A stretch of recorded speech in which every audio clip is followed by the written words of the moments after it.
Back to this channel, and today I'm going to walk you through how to subscribe with OnlyFans with a virtual card.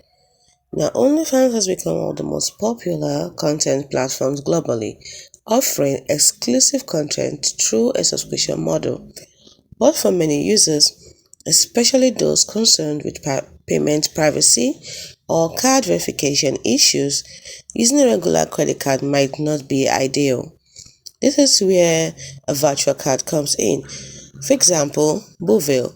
Buvei is a virtual credit card that you can use to pay securely, privately, and without exposing your real card details. And here is how to set it up.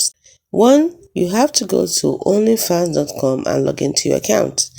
If you don't have one yet, you can sign up using your email. Then you navigate to your billing section by clicking on your profile picture. Go to your cards under the Add a Payment Method section. See it on the left side of the page. Your cards, you see it there after the settings option. Then the next thing is to add a payment card. After clicking on it, you add a payment card. Now the payment card we want to use, like I said earlier, is Buvei virtual card, for example.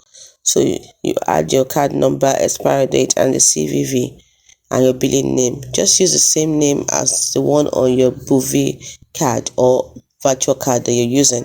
OnlyFans may send a small verification charge to validate your card. And after that, after the approval, your Buvei card will be saved and ready to use, or whichever virtual card you used. So once you fill in the form and everything, you have to click on submit, and then you get a small verification charge to validate your card. It's as simple as that.